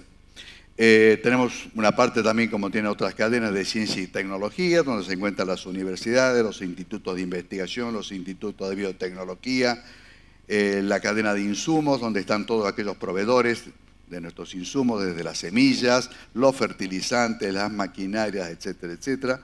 La producción agropecuaria, que en este momento está aplicando una enorme cantidad de buenas prácticas agrícolas, entre ellas la rotación de cultivos, donde tanto el maíz como el sorgo son condicionantes para la generación de suelos fértiles en aquellos ambientes que lo permiten, y teniendo en cuenta que el maíz es un cultivo tan elástico que podemos hacerlo desde el norte, desde Jujuy, hasta ensayos fantásticos que hemos visto en Chubut sobre maíces de pisingallos, maíces de todo tipo, de altísimos rendimientos, tanto en forraje como en grano, y de una sanidad excepcional. Por eso cuando decimos que la expansión de la frontera maicera es posible, con una doble ventaja, aprovechamiento del 95% del agua de los suelos de los ríos patagónicos, que los sacamos a pasear, les hacemos dar una vueltita y lo largamos al mar, y una enorme producción por ambiente en la misma zona. Después tenemos el área de comercio y la exportación, donde están las bolsas, donde se encuentran los acopios, donde se encuentran los traders, donde se encuentran los comercializadores, los exportadores. Un sector industrial, que es el que se encarga de la transformación, la molienda húmeda, la molienda seca, la industria del etanol, los biopolímeros y el agregado de valor de transformar las proteínas vegetales en proteínas animales. Y un consumidor final que por supuesto tiene que ser, en el orden interno, parte también de entregarle productos de calidad y de cantidad.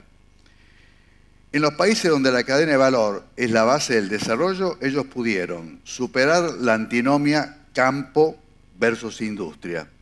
¿Por qué? Porque agregando valor y entrando en un fenómeno de competencia sana donde los mercados están con libertad, se pueden generar productos de calidad, de alto valor agregado y de un precio absolutamente razonable. Eso une al productor al éxito o al fracaso del producto final. Superar también la antinomia productor versus consumidor y reforzar el valor que tiene la transparencia y la competencia en los mercados.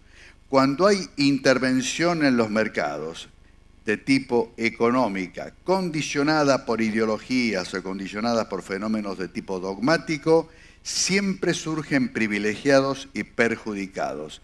Y como el factor humano, que es algo que tenemos que tener en cuenta, siempre nos lleva a buscar la ventaja, aún en los países con economía libre, donde la competencia en el mercado es sana, se produce rechinar, un fuerte ruido entre los eslabones de la cadena. Imagínense lo que puede llegar a pasar cuando por un designio de tipo político, dogmático, clientelar o lo que fuera, se dice este es el ganador y este es el perdedor. Hemos generado con eso una enorme cantidad de dudas, de peleas y de discusiones muy fuertes en la cadena. No sería bueno un silencio total y que estuviéramos todos de acuerdo. Rechinar de estos eslabones y más en el momento de crisis, por supuesto que nos lleva a un elevado nivel de confrontación con resultados que tratamos de consensuar de la mejor manera posible. Los consensos de Maizar son la base, no lo único, son la base de lo que nosotros tenemos entre todos los integrantes de la cadena. Necesitamos mercados transparentes, sin cuotificación o cierre de exportaciones para el maíz y todos los productos de la cadena. Eso lo hemos planteado desde el primer día. El día 2 de febrero tuvimos una reunión, no me acuerdo si fue 2 o qué día fue, una reunión con el ministro recién asumido Casamiquela, con el secretario Delgado, en una amplísima mesa donde estaban todos los participantes, todos los integrantes de Maizar. Había gente que está en la industria del maíz que no pertenecía a Maizar, había gente de las entidades gremiales, de las asociaciones técnicas, y ahí le presentamos al ministro Casamiquela, más todos los funcionarios que ahí estaban, muchísima gente que nunca supe para qué estaban, había gente de la AFIP, gente de la aduana, que expresaban públicamente su desconocimiento e ignorancia de todo lo referido a la cadena. Ahí planteamos 15 puntos. Los primeros 5 puntos que dejaban muy en claro la posición de la cadena Maizar eran estos: mercados transparentes, eliminación de retenciones a las exportaciones de todos los productos de la cadena, promoción de los cultivos a partir de leyes que permitan la desgravación de insumos clave, como es el caso de los fertilizantes, y promoción de la biotecnología. El desafío de la comunicación, ¿cuál es? Por eso no me interesa tanto redundar en cifras. Hoy hablar de cifras, me lo decía un viejo amigo que ha sido en su momento ministro, es como hablar del sexo de los ángeles. Ya a esta altura el partido no tiene mucho sentido. No van a cambiar las reglas de juego. La semana que viene seguramente empiezan a sembrar maíz. Si lo siembran en Entre Ríos, ¿qué le vamos a discutir? ¿Cuánto tenemos que tener de retenciones? ¿Cuánto valen los fertilizantes? ¿Cuál es el valor de los insumos? ¿A quién se lo vamos a vender? ¿Con quién vamos a competir? ¿Cómo van a funcionar los puertos? Es un absurdo. Entonces vayamos a lo macro, lo que nos tiene que unir. La sociedad debate y va a tener que elegir si la tecnología y la producción son la solución, si la tecnología y la producción son el problema, quién decide y quién tiene el poder de fijar la agenda.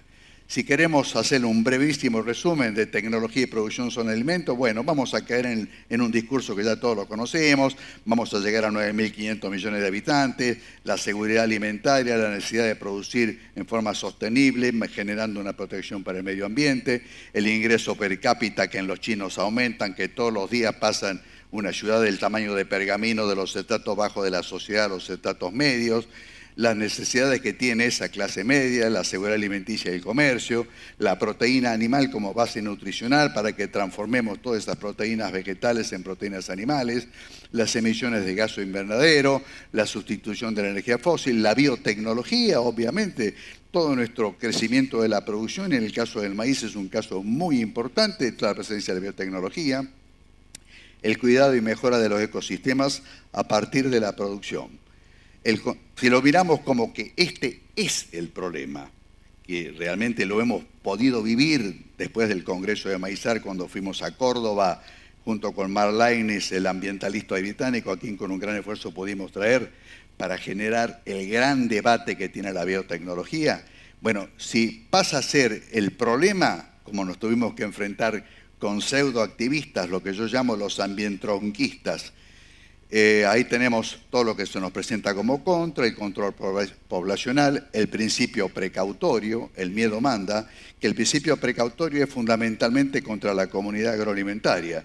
Nadie habla del principio precautorio de las computadoras, de mis lentes, de los cinturones, de las botas de las chicas, que son industria petroquímica, poblada de azufre, poblada de hidrocarburos alifáticos, probadamente cancerígenos. Pero eso no, ahí no hay ese problema. El problema de la precautoriedad parte exclusivamente con el sector alimentario.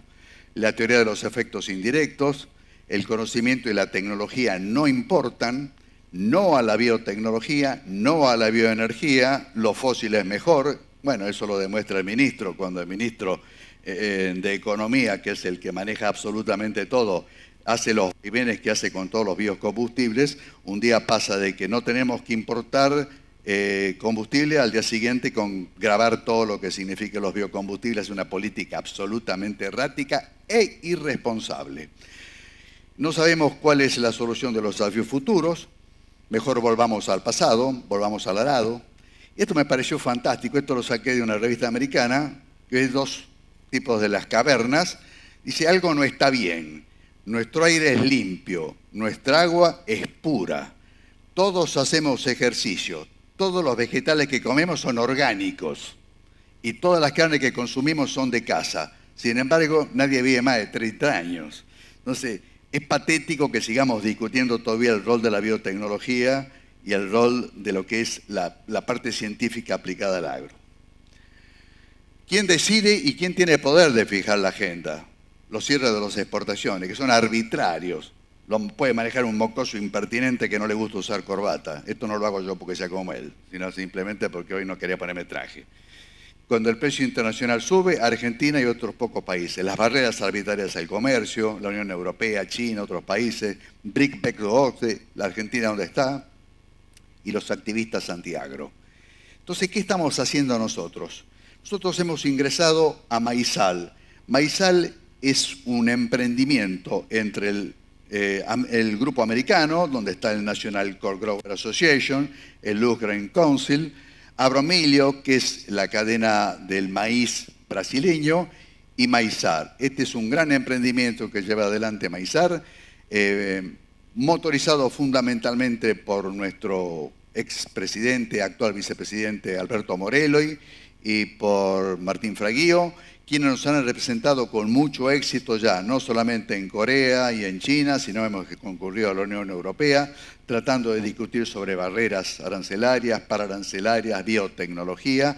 Hemos estado en Portugal, hemos estado en España y hemos estado en Bélgica. Con el desafío y la oportunidad que tenemos hacia adelante, ¿cuál sería? Fuimos, somos y seremos competidores. ¿Con quién? Con la gente de Maizol, con los de Abromilio y de Luz Grain Council y con los americanos. Pero estamos en condiciones de competir, tenemos las condiciones ideales. El maíz es el cultivo excepcional que nos puede permitir en muy poco tiempo agregarle valor, con un 80% de tecnología de producción nacional, con mano de obra nacional y con una velocidad de los clústeres en su desarrollo excepcional. Somos la solución y no somos el problema. El conocimiento, nosotros sostenemos que es la base del desarrollo humano. La tecnología nos permite mejorar la producción. La arbitrariedad, la ignorancia y la ausencia de reglas de juego son las bases del subdesarrollo y la pobreza. ¿Qué hacemos con la gente de Maizal? Comunicamos los beneficios de la tecnología moderna para cumplir con la demanda y mejorar el ambiente. Participamos en esta nueva generación de la bioeconomía. Sincronizamos o tratamos de conseguir, vía gobiernos y vía acción privada, la sincronización del lanzamiento de los nuevos eventos biotecnológicos. El comercio global, con reglas que sean claras, aplicables y conocidas. Y cuando decimos aplicable, no dejamos de hacer referencia, lógicamente, a lo que ya mencionaban mis compañeros anteriores. No hay ninguna duda que si la FAO en el 96 nos encomendó a aquellos países que somos productores de alimentos y de energías renovables, que una vez que tengamos suplidas nuestras propias necesidades, lo demás debe ser exportado, yo me pregunto a dónde está la política de este gobierno dirigida cuando nos está bloqueando todos esos mecanismos. La Argentina produce una biomasa que va desde la leña y el carbón en los montes santiagueños y chaqueños hasta el cultivo más sofisticado para 400 millones de personas. ¿Cómo no vamos a poder darle seguridad alimentaria a 40 millones de personas? No asumamos culpa que no nos corresponde. ¿Por qué es importante para Maizar la participación en el debate de la agenda global? Por eso no podemos ir como vagón de cola de nuestros competidores. Tenemos que estar con ellos al mismo nivel de competencia. Desarrollar una actitud madura frente a los grandes competidores, traer a nuestro país modelos exitosos, crear un nuevo espacio de interacción entre los gobiernos de nuestros países y el sector privado, acercar a las embajadas y otras representaciones públicas y privadas y fortalecer sus capacidades, comprender cómo se enfrenta con valentía y con profesionalismo a los activistas y las campañas anti-agro, anti-biotecnología y anti-desarrollo. Es decir, llegó el momento de salir de una actitud pasiva, cobarde, pusilánime, a pasar a una actitud proactiva. La comunidad agroalimentaria, y el caso del maíz en particular, tiene muchísimo para mostrarle a la sociedad de lo bien que le hace, ambientalmente, socialmente y económicamente. Perdón. La misión para la sustentabilidad, el concepto de cadena de valor con base en la estrategia y la nueva cultura institucional. Instituciones inclusivas, pero para quienes deseen ser incluidos. Aquí hay una cosa importante. Nosotros tenemos un congreso con una enorme cantidad de gente joven. Hay más de 3.000 y pico de inscriptos, de los cuales seguramente la promedio de edad puede estar entre los 35 y los 40 años. Eso es bueno, porque los rinocerontes y los mamuts ya nos estamos yendo. Pero tenemos una generación X, que son los post-baby boomers, son los que nacieron entre el 64 y el 72. Son aquellos que consideran que la vida se vive una sola vez, cosa que es cierta. Entonces el compromiso es relativo.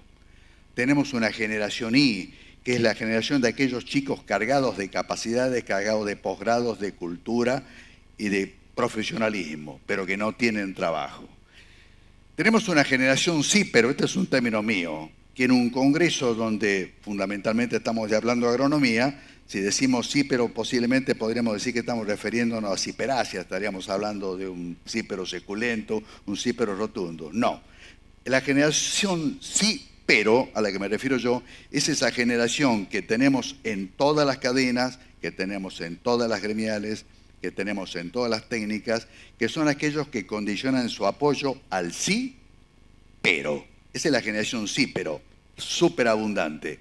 Una manifestación sí, pero puede demorar un proyecto, una idea, una estrategia, muchísimos años. Entonces, eso hay que pensarlo muy bien.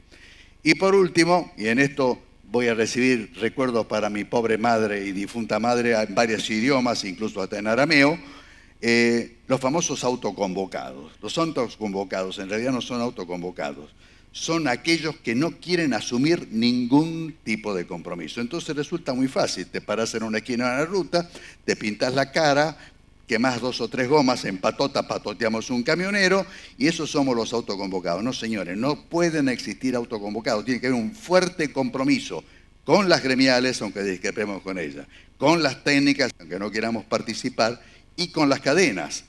Si ustedes se ponen a analizar la cantidad de socios que tienen entre las dos técnicas, APRESID y ACREA, no lo quiero mencionar porque me da vergüenza. Bueno, eso es falta de compromiso.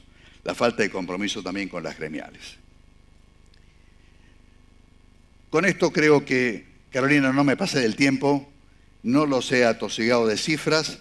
Ustedes saben cuál es mi característica. Mi característica es tratar de generar polémica, generar líos, y habitualmente lo consigo. Muchísimas gracias.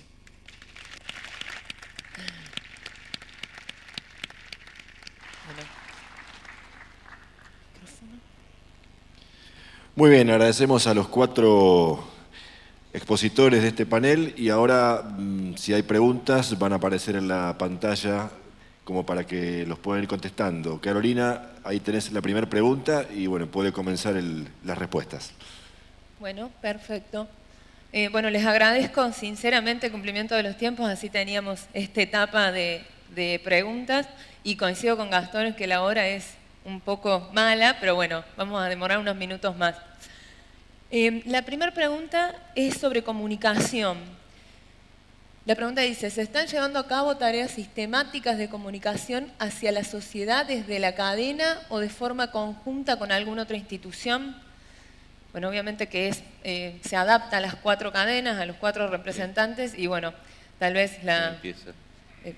¿Querés empezar, Matías? Que ustedes me digan. Yo te iba a abrir, Gastón, a vos, que hablaste un poco y que además tuvimos el Congreso Maizar de Comunicación. Bueno, sí, Karen, arranco. Bueno, ustedes saben que el objetivo fundamental, mejor dicho, la temática fundamental del Congreso de Maizar, que fue un congreso sumamente exitoso, sorprende que un congreso de cadena que lleve exactamente un día haya podido concitar 1.500 participantes, entre los participantes directos y los que fueron por internet. Era precisamente lo que nos propusimos, es ver cómo podemos hacer para generar un mecanismo de comunicación eficiente. Y fieles a la idea de que tenemos que abandonar esa actitud pasiva para pasar a una actitud proactiva, decidimos traer precisamente con un alto costo, que todavía lo estamos pagando, a un ex activista ambientalista británico, a Mark Lynas, que resultó una verdadera revelación, y que vino a hablar sobre lo que es la biotecnología, los efectos de la biotecnología, los beneficios de la biotecnología en el mundo, siendo que él había estado en la vereda del frente. Bueno, esto ha generado muchísima positividad, el taller que se llevó adelante con ellos, con la participación de muchísimas entidades de la comunidad agroalimentaria, más la presencia en la Universidad de Buenos Aires, donde también ya tuvimos debate de entrada con los ambientalistas, y la presencia en el rectorado de la Universidad de Córdoba, me llaman algunas reflexiones. La primera, en la Universidad de Córdoba, un grupo de activistas intentó interrumpir el discurso, la charla de Mark Lynas, y este hombre con maravilloso manejo de los tiempos, no solamente los puso en evidencia que eran pocos, que había mucha gente que quería escuchar, sino que además le fue rebatiendo uno a uno al extremo de que terminaron prácticamente sentados y escuchándolo. No lo aplaudieron porque realmente no podían. Pero sí me llamó la atención que con la promoción que habíamos tenido con eso, no sobró la gente de la comunidad agroalimentaria.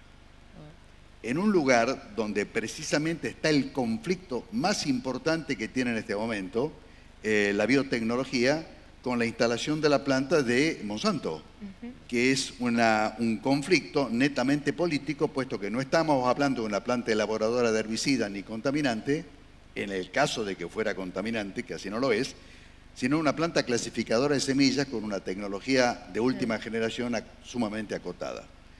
También me llamó la atención la poca receptividad de los ámbitos académicos, porque cuando le planteamos al rector de la Universidad de Córdoba que tiene que haber alguien que arbitre, alguien que sea la voz de la sociedad, la voz académica, la voz científica, la que se juegue, la respuesta fue esquiva, diciéndonos, no, pero lo que pasa es que en la universidad hay muchas voces. A lo cual yo le terminé diciendo, mire, rector, discúlpeme mi impertinencia, pero 2 más 2 son 4, no importa quiénes lo sumen. Entonces, escudarse en la amplia gama de variabilidad política que puede tener un ámbito académico para no dar respuestas académicas me preocupa. Entonces, creo que es parte de la comunidad agroalimentaria juntarnos, como bien han dicho todos los muchachos acá, generar un idioma común, volcar a un tanque de pensamiento a las mejores ideas y los mejores programas, elegir comunicadores confiables que sean coherentes entre lo que dicen y lo que hacen y que con un idioma muy simple transmitan a la sociedad las ventajas que tiene, los beneficios que le da a la comunidad agroalimentaria y todo este acontecer científico que le agregamos a nuestros productos. Matías, ¿querés completar? Sí, nosotros de Argentrigo el año pasado, por primera vez, la jornada, le pedimos ayuda externa a, en este caso, una periodista, que lo hizo de una manera más profesional y no siendo idóneos en el tema, nos despertó una reflexión que evidentemente nos parece que es el camino a seguir. De hecho, para futuros comunicados tenemos previsto esa relación para hacer, ya sea dar la noticia en los lugares que realmente trascienda como queremos que trascienda y de la forma que nosotros queremos. Me parece que eso dentro de la cadena de Argentrio. Dentro de las 4 cadenas me parece que en todo caso, en lo personal, sin hablarlo con ellos, me parece por ahí es un tema pendiente en la próxima jornada que hagamos juntos de tener un tipo de ayuda externa profesional. Bien, perfecto. Luis. Sí, desde Asagir la principal actividad que desarrollamos este año fue el Congreso, hubo 800 personas en el Congreso de Asagir. Es la oportunidad que tenemos de darle visibilidad al cultivo, de charlar con los productores, con los técnicos, de mostrarles los avances tecnológicos, lo que se hizo y también lo que falta por hacer, ¿no? Tenemos contactos con entidades técnicas, con ACREA, con APRESID, hay representantes de las gremiales también que participan en las cadenas, así que tenemos un diálogo fluido, como así también páginas donde uno puede ver las actividades y donde se vuelca todas lo que hace cada cadena, por lo menos en Asagir es así. También tenemos intercambios y hemos estado con autoridades nacionales presentándole las problemáticas, tratando de buscar alternativas, pidiéndole financiamiento también en la última reunión que tuvimos con autoridades de la provincia de Buenos Aires, planteamos el financiamiento, surgió un financiamiento con tarjetas para las siembras, con sin tasa, bueno, en realidad son parches que estamos, pero bueno, algo es algo y creo que hay que seguir insistiendo. Es largo el camino al 2015, es difícil que se cambie el rumbo, como decía Gastón, pero bueno, seguimos intentándolo porque al próximo gobierno también no sería bueno entregarle tierra arrasada, ¿no? Entonces es un compromiso de todos nosotros tratar de que la cosa no vaya en peores. Bueno, no tengo mucho más para agregar. Nosotros dimos algunos ejemplos de comunicación que estamos haciendo hacia la comunidad. Lo que quiero reflexionar es que es una tarea muy difícil, es una tarea titánica, y voy a dar un solo ejemplo. Esta mañana fui al diario La Capital, el diario Rosario, a ver qué decía del Congreso de APRESID.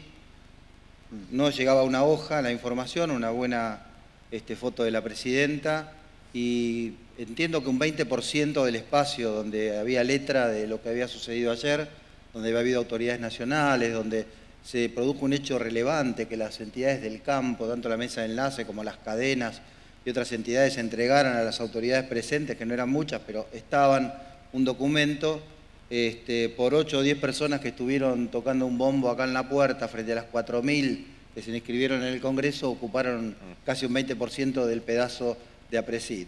O sea, frente a eso no es fácil pelearla, creo que es un trabajo que se tiene que ir construyendo ladrillo por ladrillo.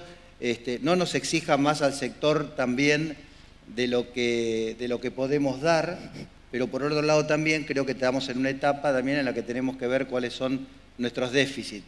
O sea, sabemos que hay sectores que no se presentan en la comunicación, que más bien prefieren ocultarse con el tema del perfil bajo.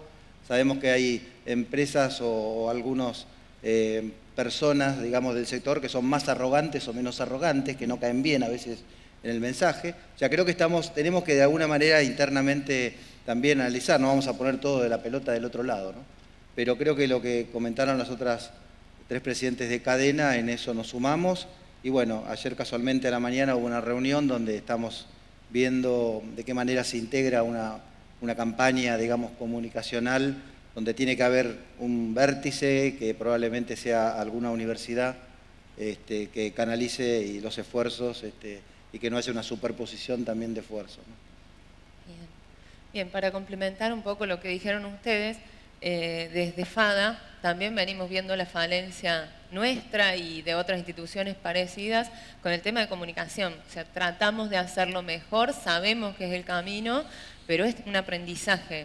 De mi parte, lo bueno me parece que todas las instituciones estemos trabajando en algo parecido. De hecho, en 15 días tenemos una persona que va a capacitar sobre el tema de comunicación al equipo de FADA y a los socios, que queremos que estén la mayoría, porque a veces no solamente el equipo es el que le ponen un micrófono y tiene que hablar. Así que bueno, me parece que es bueno también que estemos avanzando todos en el mismo camino. Y por otro lado, bueno, lo que decías vos, Gastón, del tema de las universidades, nosotros, lo comento brevemente, contratamos el año pasado un profesor universitario para hacer un trabajo sobre agricultura y plaguicidas. Y es terrible la presión interna que tienen en los organismos nacionales cuando empiezan a hacer un trabajo de este tipo. O sea, yo lo viví junto a él y la verdad es que dije, o sea, primero me enojaba y después lo justificaba. La verdad es que es muy difícil la postura en la que se paran los profesionales que estudian y que tienen conocimiento científico y que prueban cosas que molestan. Entonces, bueno, desde ese lado también. Y por el lado periodístico, bueno, creo que también nos falta a nosotros acercarnos y, como decía, buscar comunicar lo más cercano a la comunidad. A veces el sector, las instituciones sectoriales, nos acercamos desde otros indicadores que para nosotros son comunes y que no son los que la comunidad ve. Entonces, bueno, nosotros estamos haciendo también un estudio, bueno, ¿qué es lo que más llega de los indicadores que tenemos y que comunicamos? Que también es importante, porque si no nos comunicamos entre nosotros mismos. Exacto. ¿Otra pregunta hay? Sí, la tenés en pantalla atrás tuyo, Atrás mío. Carolina. Ah, bien. La buscaba acá. Interacción, dice. ¿Qué punto de encuentro creen que existen entre las cadenas? ¿Se está trabajando en forma concreta en algunos puntos? ¿Creen que a partir de este panel se podrían comenzar a trabajar algunos temas? Bueno, esto me lo puede contestar en alguno. Bueno, eso yo, Todos vamos a hacerla cortita, Sí. me parece. Así hay lugar para otras preguntas, pero me parece que, o sea, estamos trabajando, tenemos consenso en ciertos temas. Creo que los temas más importantes son hoy por hoy las regulaciones que tiene el mercado, de la manera en que no podemos seguir creciendo, y no me refiero a la soja, en la manera en que no podemos hacer sustentable. Y bueno, la interacción, digamos, con las autoridades del gobierno en los últimos años han sido, podríamos decir, relativamente fluidas. Los resultados fueron prácticamente nulos y hoy estamos en una tarea de extender esta información a los futuros gobernantes que seguramente vendrán los próximos 2 años para capacitarlos también para después, para la toma de decisiones, ¿no? Respecto. Yo creo que lo que urge realmente, hoy estamos acá hablando de sustentabilidad, de temas sociales, de impacto social, impacto ambiental, etcétera, pero el día a día hoy cruje. Hoy estamos frente a la peor precampaña de un cultivo de cosecha gruesa de los últimos 12 años, y como responsable de las cadenas, porque acá se afecta a toda la cadena, no es un sector solamente, esa es la prioridad número 1 en la que las 4 cadenas venimos conversando y charlando, pero no dejamos de poner en la agenda el tema de comunicacional, y esta mesa que, digamos, que nos reúne hoy no es la primera vez. Tenemos una buena comunicación desde que estuvimos peleando contra la 125, o sea, pero sí hay temas nuevos o temas como los que hoy se han tratado en los que debemos sumarlos a la agenda, ¿no? Sí, hay todo lo que es temas de aplicaciones de productos periurbanos, lo que es el reciclaje y todo el tratamiento de envases de agroquímicos. Fuimos convocados por el gobierno, estamos trabajando en conjunto. Creemos que hay temas que merecen, que son comunes y que merecen el diálogo fluido, y lo tenemos. Sí, estamos avanzando, coincido con lo anteriormente dicho. Me parece que por ahí el desafío más fuerte que tenemos es, de alguna manera, tener un feedback con las próximas autoridades que empiecen a no gobernar el año que viene, pero sí dar las predicciones y los compromisos que pueden invitar a los que invierten en primera instancia, lo hagan y tener ingresos para manejarse de una manera razonable y no ser tierra arrasada, como decía Luis. Me parece que ese es un desafío que, como dentro de las 4 cadenas, me parece que debería ser una de las prioridades. Gastón, ¿algo para agregar? Yo creo que lo que las cadenas estamos haciendo en conjunto, evidentemente es fácil de hacer porque coincidimos un 100%. No hay muchas diferencias entre nosotros. Por supuesto que, como dice Rodolfo, generalmente nos está tapando lo urgente a lo importante, la situación caótica de la finanza de los productores. Yo quisiera hacer una pequeña referencia a lo que hemos entendido durante muchos años, lo que es la interacción público-privada. Siempre hemos dicho que en tanto y en cuanto se respete la Constitución, las leyes, las reglamentaciones, dentro de un comportamiento de características éticas, cualquier gobierno elegido democráticamente tiene derecho a aplicar las políticas para el sector que le dicten sus plataformas, sus ideologías o sus programas. Pero esto no es un cheque en blanco. Primero porque el contexto no es el ideal. No hay respeto a la Constitución, no hay respeto a la división de los poderes y no hay una conducta ética en ninguno de los estamentos del gobierno. Entonces, cuando hablamos de interacción público-privada, a veces me pregunto si esto no es que nos estamos prestando para una fotografía. ¿Por qué? Porque la interacción público-privada que podemos hacer es la que está limitada a 4 o 5 pautas que no toquen en absoluto lo que es la política hacia el sector en el componente del mercado local y del mercado de exportación. Es decir, es probable que yo me pueda poner de acuerdo con las autoridades del Ministerio si hablamos del riego en la Patagonia. Y seguramente vamos a tener una excelente interacción público-privada en lo tecnológico. Ahora, yo no puedo ir a hablar del riego en la Patagonia o de maíz en el altiplano si a mí no me dan primero las pautas que son las básicas para que el sector de la producción de la cadena en todos sus estamentos pueda sobrevivir. Hoy estamos hablando de supervivencia. Entonces, la interacción público-privada tiene que ser un diálogo, no un monólogo, que no tiene que estar marcado solamente por funcionarios que son agradables, preparados, jóvenes, simpáticos y que nos reciben muy bien, pero cuyo techo siempre está, y sí, pero arriba, antes era la sombra morenística, hoy es la sombra de Costa, y si no, la sombra de la abogada exitosa. Bien. Bueno, ahí también es responsabilidad, creo, de los últimos años, que creo que hemos aprendido que este cheque en blanco también hay que hacérselo firmar y hacérselo escribir durante la campaña. No es fácil, ya lo sé, yo trabajo en FADA también, después lo borraré, es cierto, pero tratar de comprometer, por ahí es lo que estamos tratando nosotros de hacer en este tiempo preelectoral, tratar de mantener reuniones, de comprometer, de hacer comprender el modelo y los beneficios que tiene el modelo también, pero sí, no es nada fácil tampoco. Último bocadillo. Sí. Creo que si logramos transmitir una visión de agroindustrial que realmente contenga estas dos cosas que estamos hablando, tenemos un paso enorme dado. Y una vez que se define, no importa el interlocutor. En definitiva, esa es la política agroindustrial que necesitamos como país para tener riqueza, generar riqueza, liderazgo, etc. Bien. Bueno, la unidad es un aprendizaje que creo que en los últimos años se ha entendido la dimensión que tiene, los beneficios que tiene mostrar unidades del sector. Bueno, supongo que debe ser la última. Buenas prácticas. Desde la asociación se incentiva la adopción de buenas prácticas en la cadena en forma concreta. Bueno, varios incluso estuvieron en las presentaciones. ¿Es un tema que trabajen de manera conjunta? Sí. Por lo menos nosotros estamos trabajando en Maizal y no tengo ninguna duda que mantenemos con los retos de las cadenas, mantenemos los mismos criterios. Buenas prácticas agrícolas es la asignatura pendiente de toda la agricultura en general. Sí, sí, totalmente. Bueno, ahora hay un proyecto de envases próximo a salir. ¿Cómo lo ven? ¿Han leído? ¿Tienen alguna apreciación sobre él? Sí, estamos participando. La última reunión sobre el tema fue hace 2 semanas, donde presentaron bastante pulido el anteproyecto. En general estamos de acuerdo de que es una muy buena decisión que el Estado se preocupe por el tema y que el sector privado de alguna manera acompañe, ¿no?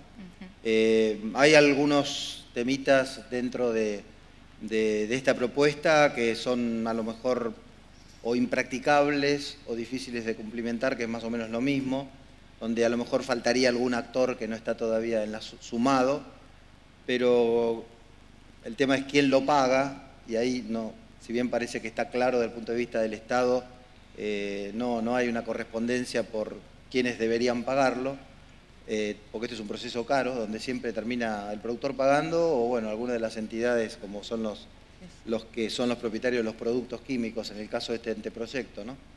Pero desde el punto de vista de fondo, es un proyecto que creo que el país lo necesita y la cadena lo vamos a apoyar. Pero bueno, seguramente Luis tiene algunos comentarios porque estuvimos juntos trabajando con este tema.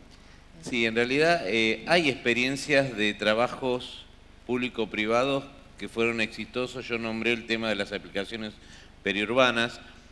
Si bien muchas decisiones son propias de las provincias por la autonomía que ellas tienen, desde el Estado Nacional lo que se busca es que haya un marco para que no haya desviaciones entre las políticas provinciales, ¿no?